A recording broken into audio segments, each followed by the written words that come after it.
Bueno, para iniciar la charla del día de hoy, como ustedes saben, mi nombre de usuario es Garber.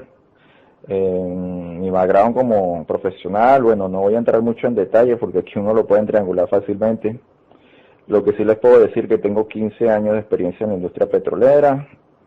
Estoy fuera de Venezuela en este momento. Tengo información más que todo manejo información sobre refinación, mejoramiento de crudo. No tengo experiencia en producción, exploración ni mercadeo de hidrocarburos. Tengo mi experiencia más que todo concentrada en refinación y mejoramiento de crudo. La charla del día de hoy, mitos y realidades de Citgo, viene dada porque en estos momentos el gobierno, desde el año 2005 inclusive, el gobierno anda anunciando que quiere vender esta empresa.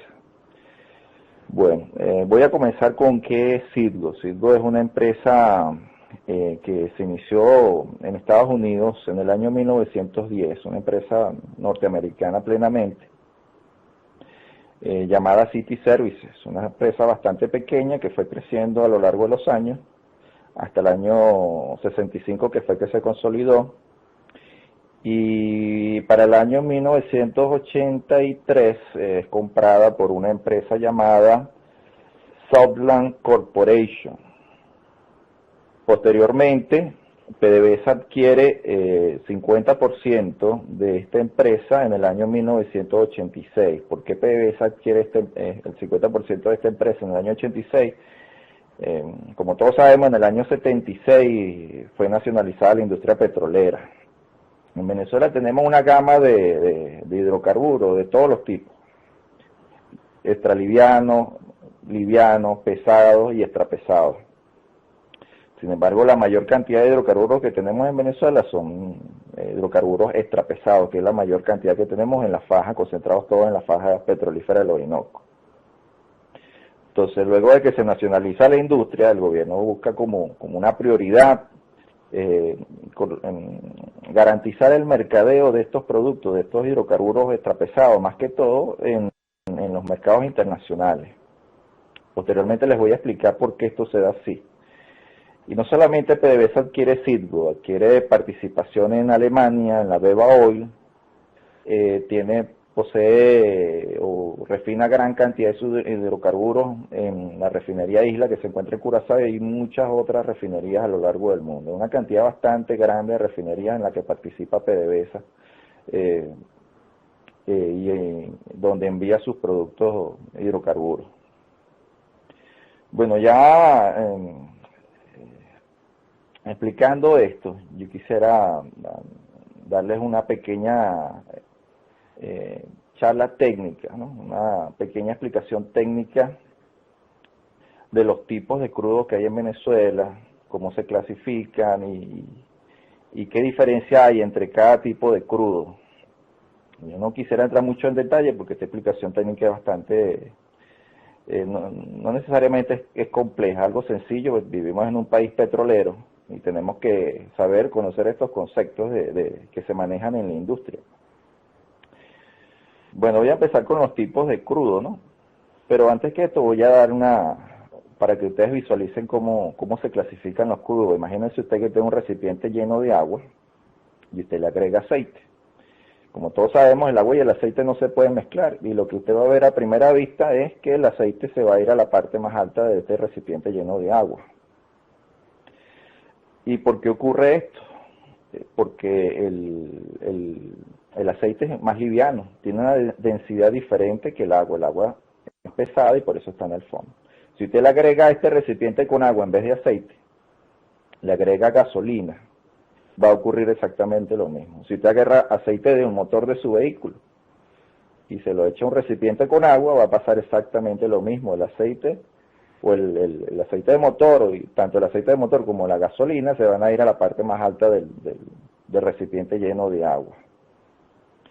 Y esto ocurre porque, como ya dije antes, cada producto tiene una densidad, una gravedad específica diferente. En la industria petrolera, para calcular si un producto es más liviano o más pesado, se utiliza la gravedad específica. Pero si usted se va a los números, la diferencia de gravedad específica de los hidrocarburos entre sí es mínima, son décimas. Y es difícil ver cuál es la diferencia entre un producto y otro a través de un número llamado gravedad específica. Y es por eso que el Instituto Americano del Petróleo inventó algo llamado gravedad API. Porque si usted ve la gasolina y el aceite del motor, usted a simple vista, usted nota una gran diferencia. La gasolina es transparente, tiene un cierto color, pues se puede ver a través de ella, no es viscosa. Y si usted la compara con un aceite de motor, usted ve el aceite de motor, un producto viscoso, oscuro y totalmente diferente a la gasolina. Usted lo puede ver a simple vista, hay una gran diferencia ahí, pero en los números que se obtienen de la gravedad específica es difícil diferenciarlo. Por eso se crea esta gravedad API creada por el Instituto Americano del Petróleo, con sus siglas en inglés que es American Petroleum Institute. Ellos crean una fórmula para calcular la gravedad API de los distintos hidrocarburos para que uno lo pueda ver más fácilmente. Entonces la idea de todo eso fue visualizar más fácilmente en números las diferencias que hay entre un hidrocarburo y otro. Si usted saca la gravedad API del agua, le va a dar 10. Entonces, la gravedad API de los distintos hidrocarburos se comparan con la gravedad API del agua. Entonces, siendo el agua más pesada que los hidrocarburos generalmente, se puede clasificar hidrocarburos más livianos que el agua con unos números mucho mayores que el agua. Por ejemplo, el crudo del Medio Oriente tiene en promedio una gravedad API de 35. Como dije antes, el agua tiene una gravedad API de 10. Entonces usted puede notar fácilmente una diferencia entre una cosa y la otra. El crudo extrapesado de la faja del Orinoco tiene una gravedad API de 10. Entonces sabemos que el crudo extrapesado tiene la misma gravedad API del agua.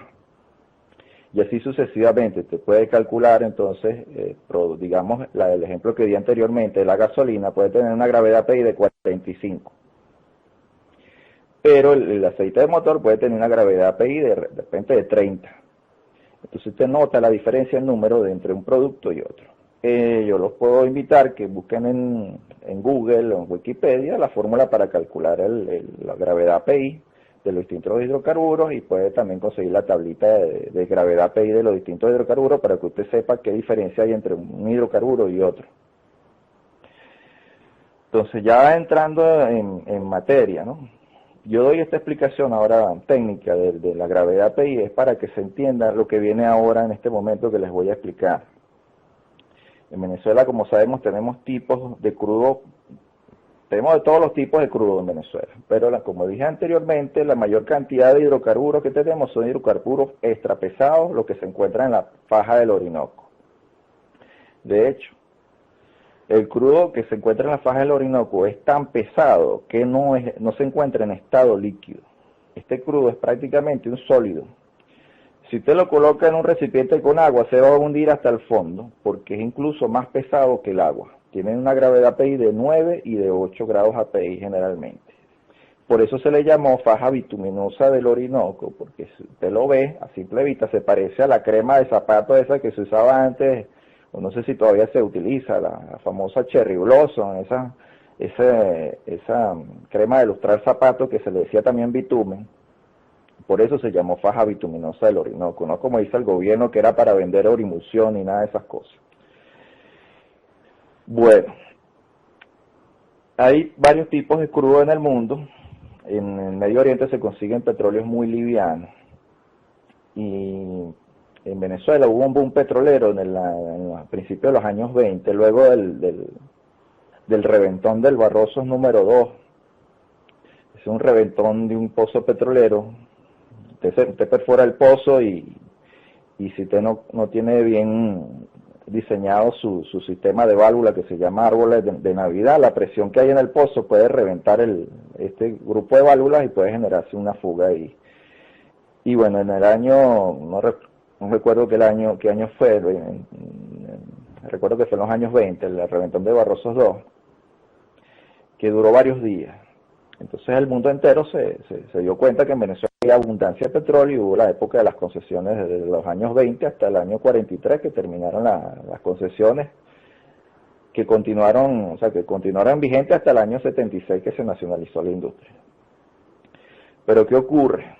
En el Medio Oriente se consiguió el petróleo liviano y el petróleo venezolano fue eclipsado por este tipo de crudo liviano que se encuentra en el Medio Oriente. Ahora, ¿por qué el crudo venezolano se vio eclipsado súbitamente por el crudo que se consigue en el Medio Oriente? Entonces yo le voy a establecer unas diferencias entre crudo liviano y crudo pesado y por qué la cotización del crudo liviano es mayor, porque es más caro y porque tiene tanta demanda en comparación con el petróleo pesado. Entonces vamos a imaginarnos dos barriles de crudo. Vamos a imaginarnos un crudo pesado, un barril lleno de crudo pesado y un barril con crudo liviano. Y vamos a establecer las diferencias para que se entienda. Yo quiero explicar esto, para que se entienda lo que ocurre, el porqué de Citgo y por qué Venezuela decide realizar ese programa tan ambicioso de internacionalización que generó grandes desembolsos de dinero por parte de PDVSA a lo largo del mundo, en Alemania, en el Caribe, en Estados Unidos, en varios sectores de Europa. Entonces, tengo que dar esta explicación para que se entienda lo que viene después. Entonces, tenemos dos barriles de petróleo, uno con crudo pesado y uno con crudo liviano. Yo voy a empezar con el barril de crudo liviano. Si usted tiene un barril de crudo liviano, el porcentaje que va a tener más o menos de gasolina, queroseno y más liviano en este barril de petróleo probablemente sea de un 60% de recuperación de todos esos productos livianos. Gasolina, queroseno y más liviano, pues gas licuado de petróleo, etc.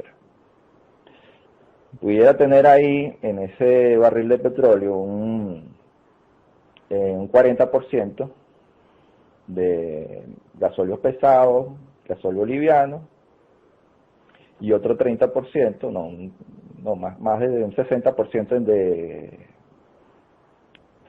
de gasóleo pesado y liviano y más o menos como entre un 10 y un 20% de subproductos. Como vemos, la mayor cantidad de subproductos que se genera o de productos que se genera es liviano, gasolina, queroseno, gas, etc. Los contaminantes del crudo liviano, muy pocos, un porcentaje de azufre muy bajo. ¿Por qué decimos que el azufre es contaminante? Si el azufre se quema a la atmósfera, contamina. El azufre es un contaminante cuando se quema en conjunto con los hidrocarburos, un contaminante atmosférico, más que todo.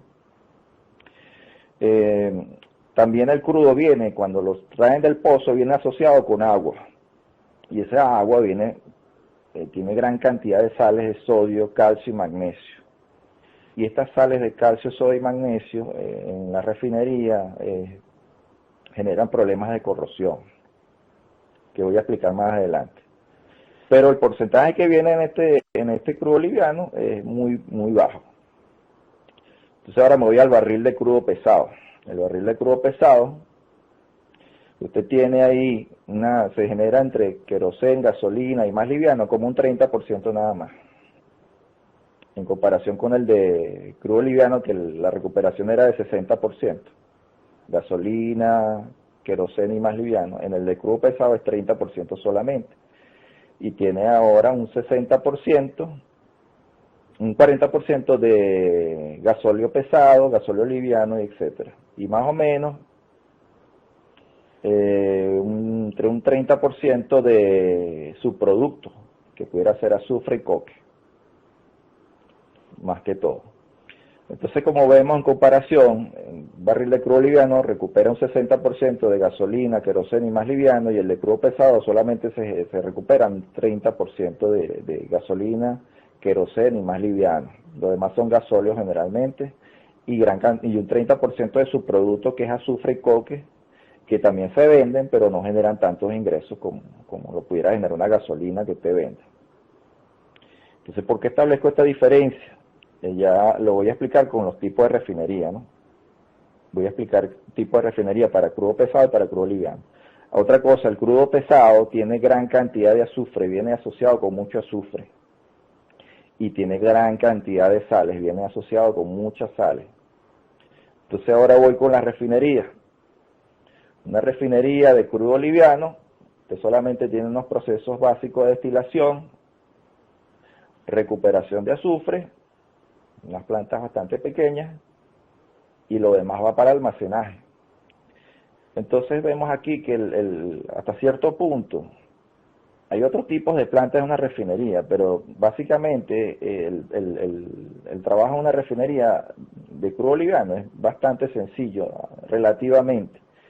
No necesitas invertir, hacer inversiones extras en plantas de recuperación de azufre, ni tampoco tienes tantos cuellos de botella. La planta funciona continuamente y tienes muy pocos problemas. Y además que estás recuperando un 60% de gasolina y querosén, que lo vas a vender en el mercado y son los productos más caros. Parece bastante atractivo comprar un crudo liviano más que un crudo pesado.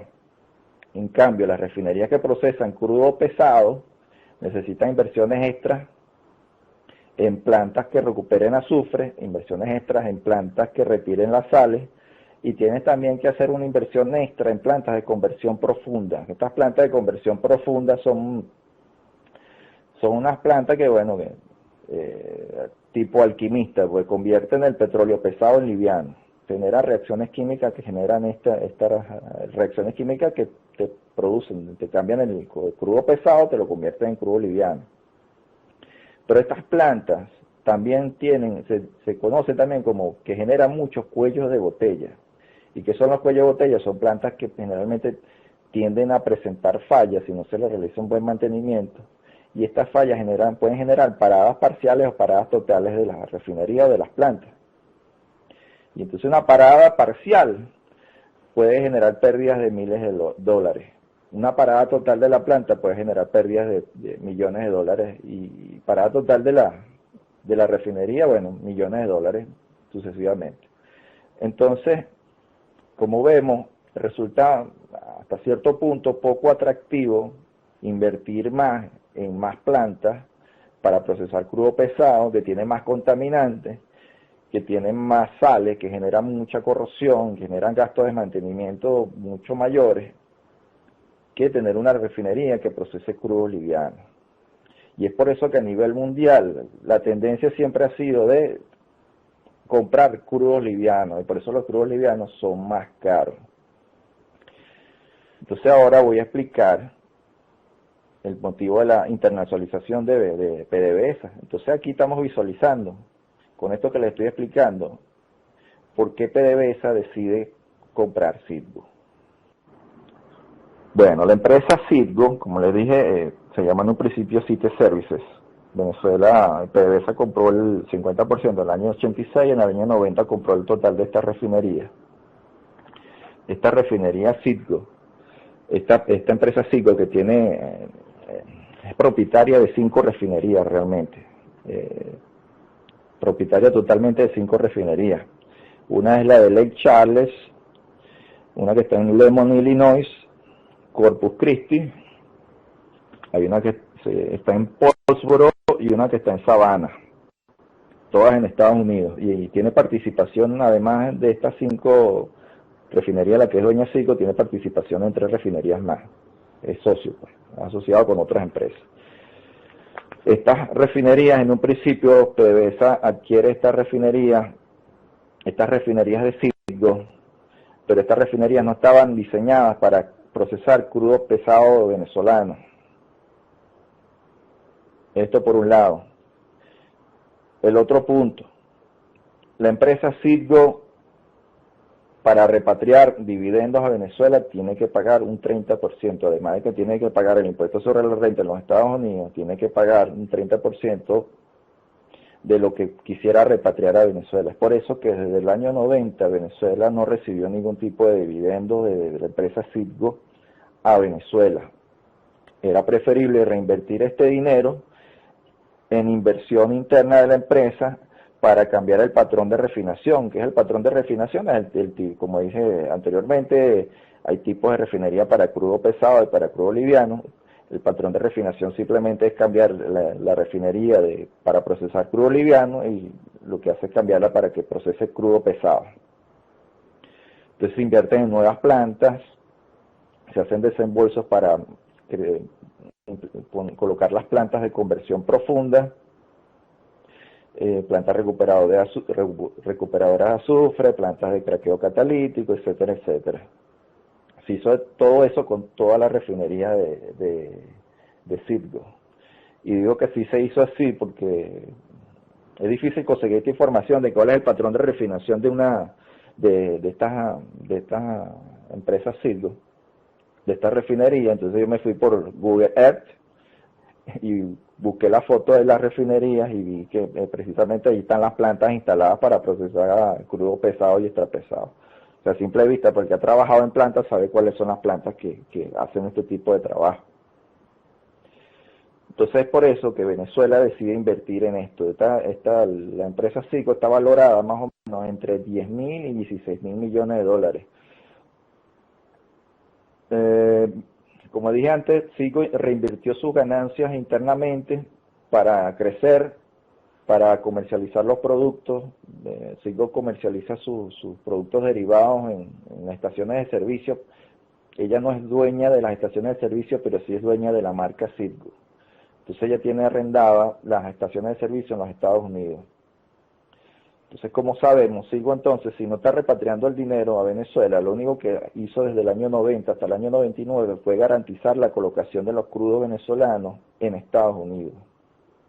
Y como dije anteriormente, el mercado internacional siempre va a buscar procesar las refinerías crudo liviano, porque no genera tantos cuellos de botella, no genera parada de planta, te genera mayor rendimiento, te genera mayor dividendo, a pesar de que tú haces un desembolso alto para comprar estos crudos. Por eso tienen gran demanda a nivel mundial, y por eso es que Arabia Saudita siempre ha sido, o eclipsó desde los años 50 a Venezuela con su venta de crudo.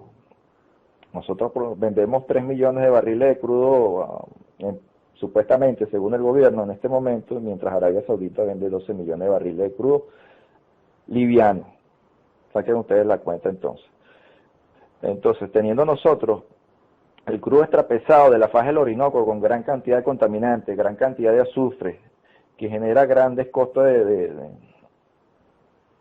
gastos de mantenimiento, grandes, tiene cuello de botella, Venezuela quiso garantizar la venta de este crudo extrapesado en el mundo. Citgo le garantizó a Venezuela la colocación de 600.000 barriles diarios de crudo durante los años 90 a PDVSA. ¿Qué hacía Citgo? Citgo recibía los 600.000 barriles diarios, dame acá esos 600.000 barriles diarios de crudo, toma acá el dinero correspondiente a estos barriles de crudo, toma Venezuela, PDVSA, toma este dinero. Entonces ese dinero llegaba a Venezuela. Aunque Citgo no declarara dividendos, lo que hizo fue crecer a lo largo de los años hasta el año 99. ¿Qué ocurre en el año 99? Se elimina la doble tributación entre Venezuela y Estados Unidos.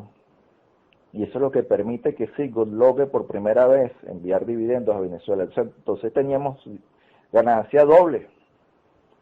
Garantizábamos la venta de nuestros crudos a Citgo sin tener que estar regateando en el mercado internacional, buscando a quién le interesa el crudo pesado y extrapesado de la faja, sin tener que estar mendigando en el mundo, a ver si alguien por casualidad quisiera procesar crudo extrapesado. Y además Citgo estaba comenzando a enviar dividendos a Venezuela en dólares, desde el año 99. Otra cosa, si usted busca las noticias, en los artículos de prensa, hay más de un autor que va a decir que esto de la eliminación de la doble tributación fue idea de muñeco de cera, cosa que es totalmente falso. De hecho, se llega al acuerdo de eliminar la doble tributación en el año 98 y se establece en el año 99 en enero. Y muñeco de cera toma posición en febrero del 99, o sea que eso es totalmente falso. Además que Citgo era autónoma a pesar de ser empresa del gobierno. Tenía su junta directiva, su presidente, y funcionaba casi como una empresa privada, pero en favor del Estado, pues. Bueno, A partir del año 99, una vez que entra este gobierno nefasto de muñeco de cera, lo que ocurre en Citgo realmente es hasta cierto punto misterioso, porque ya debería Citgo empezar a reportar dividendos a Venezuela. Y es entonces cuando los envíos de crudo pesado a esta empresa comienzan a disminuir. Citgo tiene una capacidad de refinación de unos 750.000 barriles diarios. La refinería de Lake Charles procesa 425.000 barriles diarios. Lemon procesa 167.000 barriles diarios. Corpus Christi 157.000 barriles diarios. Paulsboro 84.000 barriles diarios y Savannah 28.000 barriles diarios. Yo estoy contando 750.000 barriles en las tres refinerías más grandes de Citgo, que son las que le dije anteriormente, Lake Charles, Lemon y Corpus Christi. Sin embargo, hoy en día, ustedes saben cuánto le estamos enviando a Citgo de crudo, 250.000 barriles, lo cual ha obligado a Citgo, para poder mantenerse operando, a comprar crudo en los mercados internacionales, porque si no, tiene que parar las plantas, y las paradas de plantas generan mucho gasto y generan muchas pérdidas, altos costos de mantenimiento, etcétera, etcétera. Bueno, ¿para dónde está yendo el crudo venezolano? Voy a sacarle la cuenta aquí ahorita. China recibe 640.000 barriles. Cuba, Petrocaribe y los amiguitos de Venezuela, Argentina, Uruguay, Brasil, etcétera, etcétera, en total 383.000 barriles diarios. Al consumo interno más o menos entre 600 y 700.000 barriles. Esto de la sumatoria da 1.723.000 barriles y el resto se envía a Citgo, algo a la refinería Isla, etcétera, etcétera. Esa es la actualidad de Citgo. ¿Por qué se quiere vender Citgo? Supuestamente porque es un mal negocio. Hay muchos rumores que con los compromisos de deuda que tiene Venezuela con China, está obligado a darle petróleo a China. Y entonces, con la baja producción de petróleo que tenemos ahorita, que no llegamos a los 3 millones de barriles, tenemos que garantizar ese envío de crudo a China, con lo cual nos vemos en la necesidad de sacrificar el envío de crudo a Citgo. Hay otra información adicional. Hay dos laudos arbitrales entre Venezuela y Estados Unidos. Bueno, continúo con la información, ¿no? Le estaba diciendo que hay dos laudos arbitrales en contra de PDVSA. Una es el laudo arbitral que hay contra PDVSA de parte de ConocoPhillips, la cual exige un pago de 4.600 millones de dólares. Y otro laudo arbitral contra ExxonMobil, de ExxonMobil contra PDVSA, de 30.000 millones de dólares, el cual aparentemente ya se resolvió y se llegó a un acuerdo para que PDVSA pagara 900 millones de dólares, pero la garantizara la colocación de crudo a las refinerías de ExxonMobil en los Estados Unidos desde aquí hasta el año 2035, y aparentemente a precios solidarios, como diría Valentina Quintero. Entonces, existe un rumor de que aparentemente si PDVSA no cumple con estos laudos arbitrales y se los pierde, es probable que sea obligada a pagar con los activos que tiene en los Estados Unidos. Existe esa posibilidad. Y aparentemente el gobierno venezolano quiere vender Citgo para no tener que pagar estos laudos arbitrales, estos dineros, en caso de que pierda estos laudos arbitrales. Como siempre, el gobierno utiliza la propaganda para todo. Cuando hubo el huracán de Katrina, Muñeco de Cera se fue a los Estados Unidos y le hizo publicidad a Citgo. y le ofreció a la gente de escasos recursos combustibles o combustibles a bajo precio. Y utilizó Citgo por mucho tiempo en Estados Unidos para hacer propaganda del gobierno del muñeco ese. Esa es otra información adicional que les quería dar. Esta es la situación de Citgo, el futuro de Citgo. Citgo está valorada, como dije antes, entre 10.000 y 16.000 millones de dólares. Pero aparentemente no ha aparecido un comprador de esta empresa, si en dado caso de que se llegase a vender. No ha aparecido comprador de esta empresa porque, como ya dije antes, estas plantas que procesan crudo pesado generan muchos cuellos de botella, generan costos de mantenimiento muy elevados y no generan tanto rendimiento. Usted tiene que vender sus productos, coque y azufre, además del crudo que tiene que vender. Y el manejo del coque y el azufre también generan altos costos de mantenimiento. Entonces no todo el mundo va a querer embarcarse en esa aventura, hacer un desembolso de 16.000 millones de dólares para tener una refinería donde está obligado, esta refinería está obligada a comprar crudo pesado. Por supuesto, PDVSA pudiera venderle ese crudo extra pesado y extra pesado a esta empresa Citgo, pero si de repente Citgo, una vez que es adquirida por un dueño, un tercero, decide cambiar su patrón de refinación, ya más nunca le va a comprar el petróleo pesado y extra pesado a Venezuela. Si de repente el futuro dueño de Citgo dice, bueno, yo no me voy a embarcar en esto porque esto genera cuello de botella, se para la planta cada rato, hay una falla mecánica, etcétera, etcétera. Yo no quiero esto, más los gastos de mantenimiento, gastos de personal adicional. Yo vendo estos activos, reduzco el personal, reduzco los cuellos de botella, proceso crudo liviano y listo, y me gano todos los reales del mundo.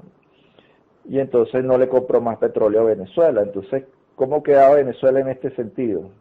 Ok, le estamos enviando crudo a China, pero si de repente aumentamos la producción, si de repente, bueno, el gobierno decide, bueno, vamos a empezar a producir más, ¿dónde vamos a colocar ese crudo? En este momento, a nivel mundial, hay una demanda altísima de crudo, y es por eso que los precios están tan altos. Si la demanda es más alta que la oferta, los precios suben. Tenemos los precios altísimos y la gente a nivel mundial está diciendo, bueno, ¿qué crudo tiene? Es el que tiene, dámelo. El que tengas, dámelo. Esa es una ventaja en este momento. Pero ¿qué ocurriría si en cualquier momento Estados Unidos comienza nuevamente a explotar ese crudo que tiene en la roca del subsuelo de su territorio, que no lo ha tocado hasta el momento y tiene unas reservas altísimas de crudo ahí, que es liviano? Y satura el mercado nuevamente, pero con crudo liviano. Ya la gente va a dejar de comprar crudos pesados, porque es lo único que hay.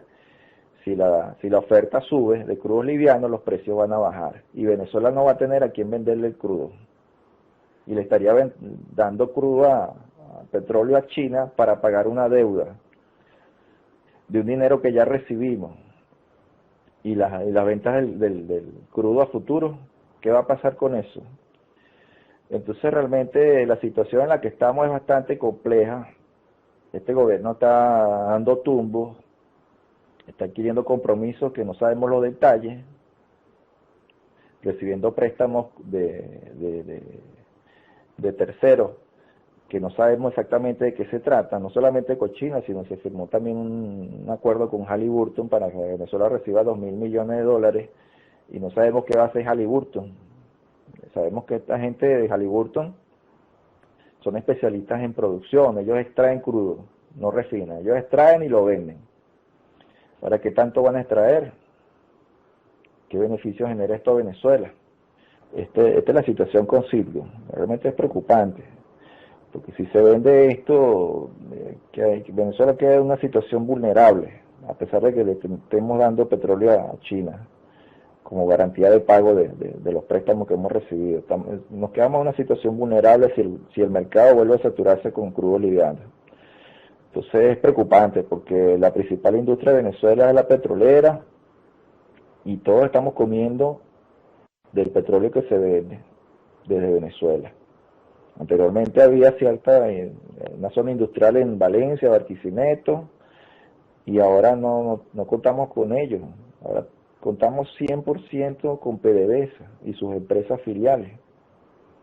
Entonces, ¿qué va a pasar? Esto realmente para mí es preocupante.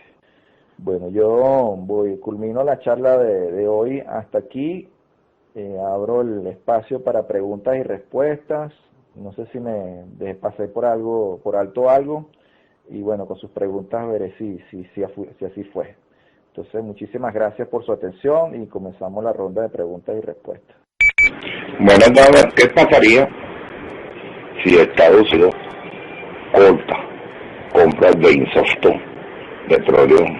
Porque sé que Estados Unidos paga resaltado,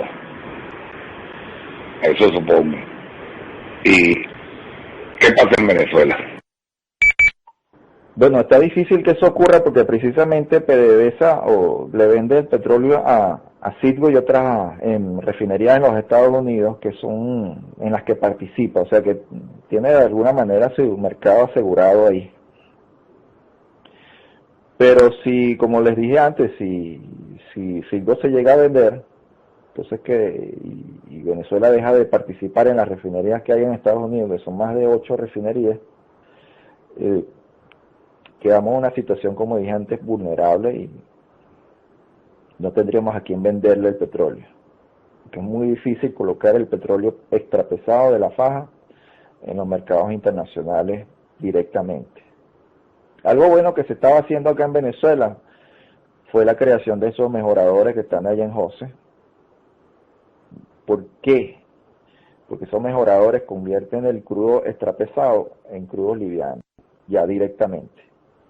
Y desde Venezuela es que se vende ese crudo liviano a los mercados internacionales y prácticamente lo que los mercados internacionales van a decir, bueno, dame acá ese crudo que es lo máximo, que es bastante ligero, libre de contaminantes y que yo lo refino muy fácilmente.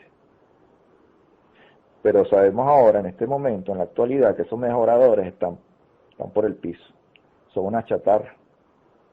Mucha gente dice que sirve una chatarra, chatarras son las que están ahí en José. Esos son unas chatarras. Y verdaderamente da lástima esas inversiones tan grandes que se hicieron ahí y que no estén trabajando, no llegan al 50% de la producción, ninguna de ellas. Esos mejoradores de José garantizaban la producción de 1 millón de barriles. Yo creo que no llega hoy en día a 300.000 barriles, cuando mucho. Eso sería bueno, por lo menos para Venezuela, si de repente no se le vende el petróleo a Estados Unidos, bueno, debería invertirse en más mejoradores. Hacer la inversión Venezuela, y vender crudo liviano. Pregunta que nosotros aquí en Venezuela no están haciendo la gasolina. Tengo entendido que la gasolina la están exportando. De hecho, la gasolina con mucho etanol, que cuando tú vienes a Subán, daña mucho los tubos de escape, los catalizadores de los carros, y la gasolina es demasiado mala. Pero ya el carro, con todo este embaremos que ha venido, ha tratado de adaptar a la gasolina que hay. Pero la responsabilidad del gobierno llega hasta el extremo en querer invertir. Sí, fíjate con el problema de la gasolina, el problema no del precio, sino del problema de la escasez a veces, porque se está importando en ciertos momentos, se importa gasolina, son momentos puntuales. Como le dije, hay plantas que son cuellos de botella y estas refinerías, las que tenemos más importantes de Venezuela, Amoa y Cardón, llamadas en conjunto, siendo un conjunto, llamadas CRP, Centro de Refinación Paraguaná. En esas plantas se produce gasolina. Y estas refinerías de Amoa y Cardón, El Palito y la refinería de Puerto La Cruz fueron diseñadas para abastecer el mercado interno. Y Tú ves, si tú sacas la cuenta, la cantidad de barriles que procesan estas plantas, son más de 1 millón de barriles. Más de 1 millón de barriles. Y deberíamos tener gasolina, bueno, hasta incluso para exportar. Y sin embargo, estamos importando gasolina. Y esto ocurre, como te dije antes, porque hay cuellos de botella, plantas que se paran, que tienen fallas, que hay una parada parcial y se deja de producir la gasolina. Y ese es en esos momentos cuando las plantas fallan, que el gobierno, como ve que ya no está produciendo gasolina, tiene que importar gasolina de otros países. Y no sabemos cuál es la calidad de esa gasolina. La gasolina tiene que estar libre de contaminantes, tiene que estar libre de metales, tiene que estar libre de ciertas cosas que dañan los motores de los vehículos.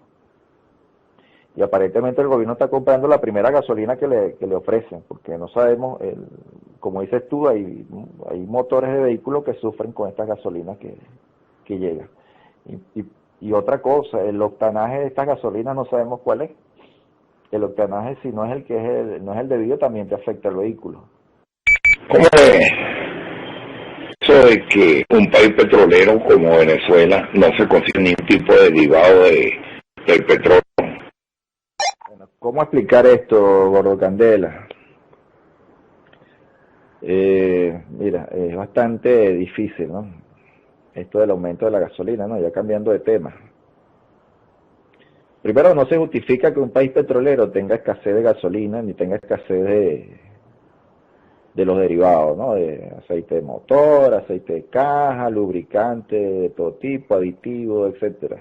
No se justifica, es una locura, una cosa totalmente de loco, que no se encuentran estos productos en el mercado, por un lado. Lo otro, sí, la gasolina debería estar a precios más altos, debería. Pero en este momento hacer eso es un crimen. En este preciso momento es criminal que el gobierno aumente la gasolina, es una locura, una cosa de loco. Es como que imaginemos que no lo hace y le digan a todos los venezolanos, usted tiene que pagar un impuesto adicional X diario de ahora en adelante, en una cantidad exorbitante de dinero, a todos los ciudadanos, no solamente a los que puedan pagar impuestos sobre la renta, sino todos los venezolanos en su totalidad, que te digan que pagues un impuesto adicional, es algo así como esto. O sea que supuestamente el beneficio que tiene el aumento de la gasolina, que para las misiones, que van a hacer que ¿quién va a pagar las misiones? Tú vas a pagar las misiones, el venezolano a pie, no lo va a pagar el gobierno, lo vas a pagar tú. Si dicen que es para las misiones, que es para las ayudas sociales, pero ese dinero que usted va a pagar con ese aumento de la gasolina, usted va a ser el que va a pagar las misiones, no va a ser el gobierno. Y no es como que dice quitarle el dinero a los ricos para hacerlo a los pobres. El mismo pobre es el que va a pagar eso. El venezolano que apenas le alcanza el sueldo para hacer mercado, no le alcanza ni para la cesta básica, ni para pagar las cuentas, ni la ropa de los hijos, ni las medicinas, y etcétera, etcétera. También tiene que hacer un desembolso adicional para las propias misiones que deberían beneficiarlo a él. Una cosa de loco. Entonces, como dije antes, es un crimen el aumento de la gasolina, un crimen. No es viable en este momento. En años anteriores probablemente sí, y se debía hacer, pero ya no. El Estado se va a generar un problema enorme con esto, un problema social. Y bueno, es importante que la gente esté informada de esto. Pues el venezolano a pie es el que va a pagar eso. Es como pagar el IVA, pero más caro, pues. Es como que todos los productos tuvieran un cobro de IVA, pero buhonero, todo lo que usted compre en la calle tiene un IVA, pero no, como un 50%, una cosa así. Una cosa de loco, pues. Bueno, te voy a hacer otra preguntita.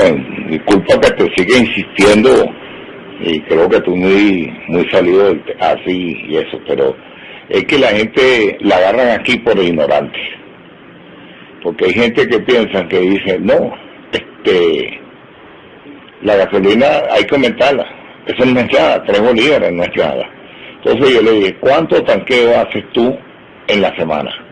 Eso tú lo vas a multiplicar y vas a ver que tú, personalmente, en pura gasolina, vas a estar gastando aproximadamente al mes de 3,5 a 4 millones de bolívares, o sea, 4.000 bolívares mensuales en gasolina. Eso incrementa que todo va aumentando todo.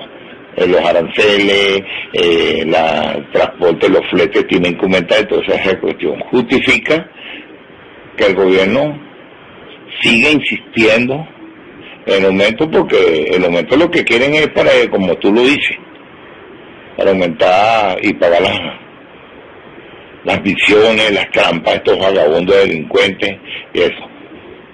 Hay un medio que se pueda, pues, supuestamente somos la reserva más grande, actualmente lo que yo he escuchado, del mundo, y seamos el país más en desgracia del mundo, porque no justifica que tengamos las reservas más grandes del mundo y tengamos... Sí, es correcto, Gordo Candela. De hecho, soy venezolano, sé lo que ocurre en Venezuela y todavía no lo entiendo, porque estamos en la situación en la que estamos, con tantos recursos. Es como que tú tuviese ganado un billete de lotería. Esas reservas de la faja del Orinoco es un billete de lotería. Es como que consiguieras un cofre del tesoro en el patio de tu casa. Y sin embargo vives en un rancho. Es una cosa así parecida. Bueno, y sabemos que todo lo que está haciendo el gobierno en este momento es por su falta de liquidez. No hay liquidez en Venezuela. Se acabaron los reales. El socialismo dura hasta que se acaba el dinero de los demás. Eso es lo que está ocurriendo en Venezuela. Garber, una inquietud. ¿Cómo se puede interpretar esa información que tú estás pasando ahorita? Entonces, se habla de que Venezuela es un país rico porque está inundado de petróleo. Y a la vez, somos un país vulnerable porque el petróleo nuestro tiene que filtrarse demasiado y Venezuela no tiene la infraestructura para eso. Si se vende. Entonces, realmente es preocupante esta situación. Por eso es que Arturo Uslar Pietri decía que había que sembrar el petróleo, porque tenemos muchos minerales realmente para reflexionar y sacarle juguito al temita, que el venezolano sepa realmente dónde está parado. Cambio. Sí, fíjate, se lo hago, como decía yo en la charla, de parte de Citgo, con sus 5 refinerías, más las otras 3 refinerías en las que participa PDVSA, solamente en Estados Unidos, pues no estoy contando ni Curazao, ni lo que supuestamente se puede procesar en Europa. Venezuela tiene garantizado en Estados Unidos solamente 1 millón de barriles de crudo para abastecer 100% la refinería de las que posee Citgo en Estados Unidos. 1 millón de barriles más o menos en promedio pudiera enviar Venezuela a los Estados Unidos garantizado, sin tener que estar regateando en el mercado internacional ni estar peleando por precio. Garantizado 1 millón de barriles en Estados Unidos a través de Citgo, y después las ventas posteriores de los refinados más los lubricantes, etcétera, todo eso, y los subproductos, azufre y coque. Garantizada la venta en Estados Unidos, y sin embargo solamente les estamos enviando 250.000 barriles. Lo demás lo está comprando Citgo, mercados internacionales. Sí, por eso, si se le diera uso realmente a Citgo en este momento, tuviéramos garantizado el mercado de nuestro crudo. El crudo extra pesado en los Estados Unidos y listo. Y ya no tenemos que pensar en que si somos vulnerables o no. Una vez que se venda Citgo, que lo veo difícil, quedaríamos en una situación de vulnerabilidad. Es lo que yo veo, a menos que China decida comprarnos todo el crudo. No sé si eso ocurra, ¿no? China tiene en este momento una necesidad de combustible enorme. De hecho, China era nuestro principal cliente de Orimulsión, en la compra de Orimulsión, que ese también es otra leyenda urbana creada por el gobierno, la Orimulsión, y supuestamente era para robarnos a los venezolanos. Quiero darle una pequeña explicación también sobre la Orimulsión, no sé si en este momento, si más adelante quieran escuchar algo, no es tan complicado, y realmente la producción de orimulsión se paró y no se ha hecho más. Oh, disculpe, muy buenas, Venezuela Soberana. Sí, yo quisiera conocer un poquito más acerca de esto de orimulsión. Como dije antes, el crudo que sale del pozo llega con agua, y esta agua tiene muchas sales, y esas sales, si no se eliminan, pueden generar mucha corrosión en las plantas. Entonces, tú al eliminar estas sales, también tienes que eliminar el agua que está en ellas. Pero ocurre que el agua se emulsiona con el petróleo. O sea que el agua y los hidrocarburos no son solubles entre sí, pero sí se emulsionan. Y esa emulsión hay que romperla. Hay distintos métodos para romper la emulsión que se genera entre el agua y el crudo, para que tú puedas enviar solamente crudo a tus plantas de refinación y elimines totalmente el agua. Entonces, buscando una fórmula para generar un demulsificante más efectivo para eliminar esta agua del crudo, lo que se hizo fue totalmente lo opuesto. Se encontró una sustancia o algún método, no sé cuál, no tengo los detalles, que más bien hacía que la emulsión fuera mucho más fuerte, más difícil de romper. Entonces, ¿qué ocurre? Se te hace difícil eliminar el agua del petróleo. Entonces ya con esto se le ocurre una idea a la gente de PDVSA, que es vender el crudo de la faja emulsionado con agua. Venderlo directamente, sin procesarlo. Entonces, ¿cómo sería esto? Imagínate tú un tobo y dentro de esa agua está emulsionada solamente una gota de petróleo, una gota. Eso generalmente es la emulsión, la orimulsión. Crudo en agua. Entonces fíjate tú, este producto orimulsión, tú estás vendiendo más que todo agua y un pequeño porcentaje de crudo, pero esta emulsión es tan fuerte que tú puedes quemar esto, usarlo como combustible y es bastante eficiente. Entonces, ¿qué le permitía esto a Venezuela? Vender el crudo de la faja sin tener que refinar ni nada, solamente emulsionado, más que todo una gran cantidad de agua, una pequeña cantidad de crudo, lo que garantizaba que tú colocabas un producto en el exterior a un precio determinado, pero tus reservas no se iban a agotar porque tú estás vendiendo una cantidad mínima de petróleo asociado con agua, que al final podía usarse como combustible en distintos tipos de procesamiento, como calderas, hornos, etcétera, como un combustible como cualquier otro, combustible líquido.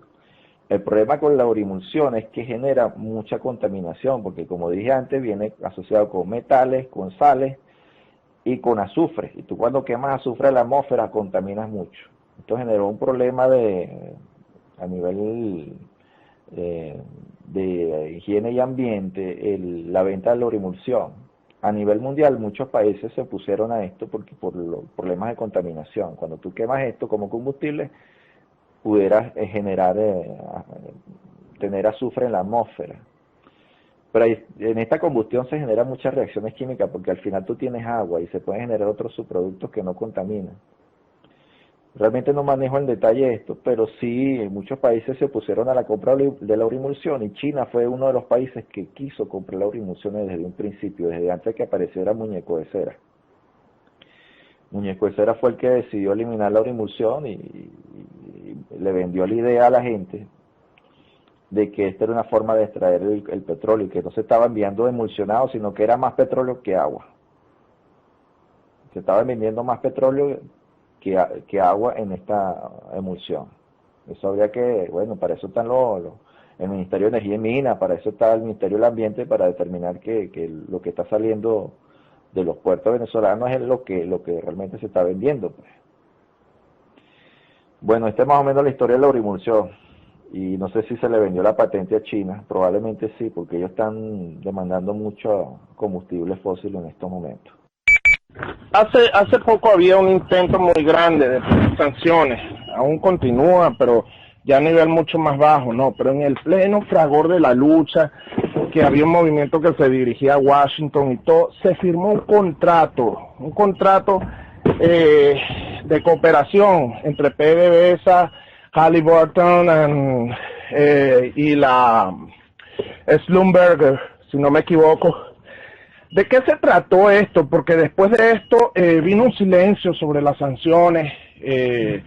A veces pienso que se buscaba más bien presionar al gobierno venezolano por este contrato, o no sé, algo raro pasó aquí, ¿no? Bueno, me parece que una cosa no tiene relación, ¿no? No tiene relación esto, aparentes sanciones contra PDVSA y el contrato que se firmó con Halliburton. Entiendo que Halliburton firmó un convenio con Venezuela, que no sabemos los detalles de este convenio, donde Venezuela iba a recibir $2.000 millones de parte de Halliburton, y Halliburton tenía la potestad de extraer crudo de Venezuela. Exactamente el sector donde van a extraer no lo sé, pero ellos van a extraer crudo, cuánto van a extraer, y si ya le dieron el dinero a Venezuela, en algún momento, y me imagino que van a comenzar a tener ganancias ellos, no sé, que los detalles de este contrato no lo sé, no lo sabe el venezolano promedio.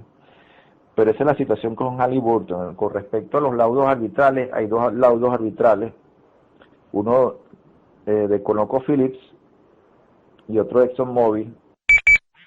Sí, venía explicando que estos laudos arbitrales que tienen estas empresas, ConocoPhillips y ExxonMobil con PDVSA, se deben a la, entre comillas, nacionalización de la industria petrolera. Estas empresas, ConocoPhillips y ExxonMobil, estaban en la faja petrolífera del Orinoco, tenían participación en los mejoradores que se encuentran en Jose, y ellos alegan, cuando el gobierno venezolano toma posesión de estas plantas,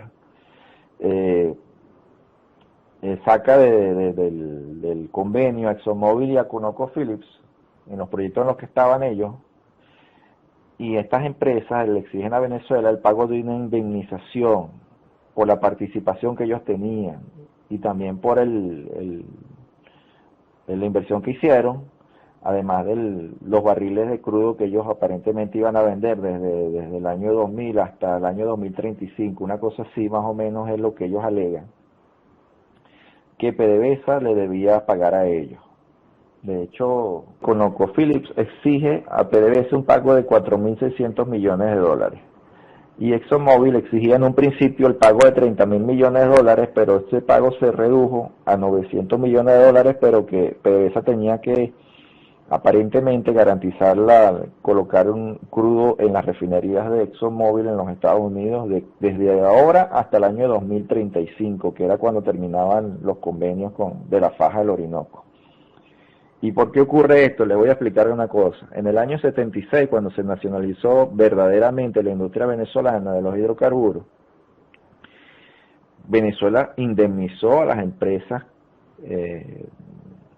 concesionarias en aquel tiempo por la participación que tenían en refinerías y pozos petroleros, y también indemnizó a estas empresas por las ganancias que iban a tener desde el año 76 hasta el año 83. Venezuela las pagó en su totalidad, completamente, y estas empresas transnacionales se fueron tranquilas a sus países sin tener que buscar ningún tipo de laudo arbitral ni reclamar nada al gobierno venezolano. Venezuela pagó todo eso.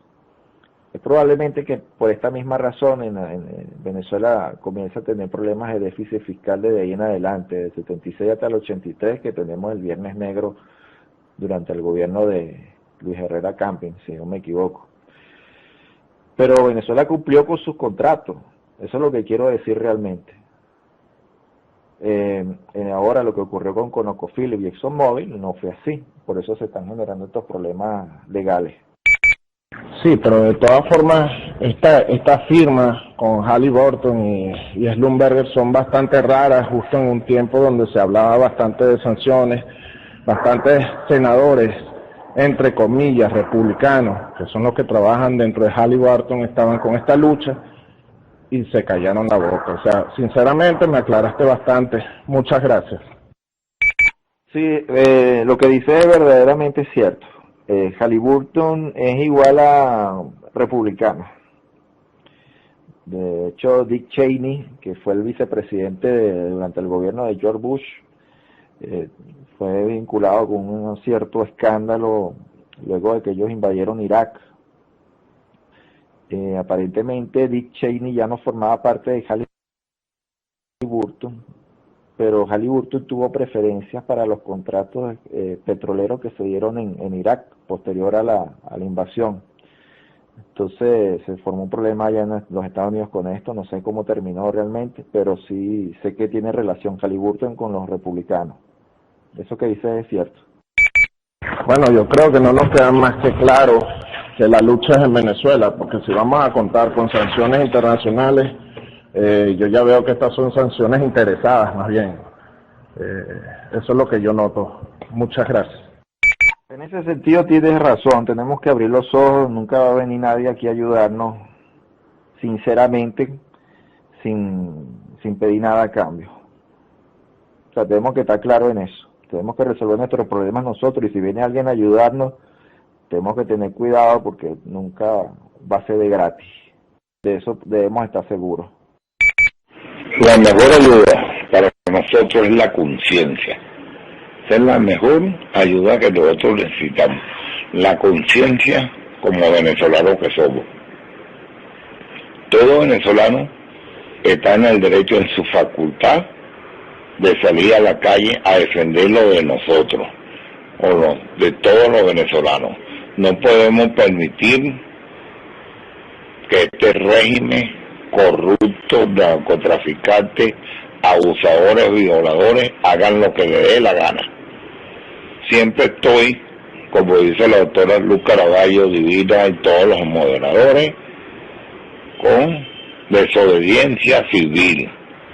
Y está bueno que la gente siga calándose esta melodía y sigamos bailando Oropo sin tener alpargata. Señores, aquí hay que revivir esta charla que el amigo está dando, es muy importante porque se trata de nuestro futuro, que lo tenemos muy negro, porque la gente es indolente y la gente no quiere reaccionar. Señores, abran los ojos, que ya es bueno que salgamos a la calle. Hay que defender, no solamente los estudiantes son los únicos que tienen derecho de defender, que esos muchachos han dado todo por el todo, y nosotros aquí con brazos cruzados, mucha gente. Por eso es que hay una cuestión que se llama Venezuela Soberana, resistencia para todo el mundo, y salgamos a defender Venezuela, salgamos a defender nuestros derechos. No solamente los tuyos, los de tus hijos y tus nietos, que son los que van a sufrir a futuro si nosotros no salimos a defender el país.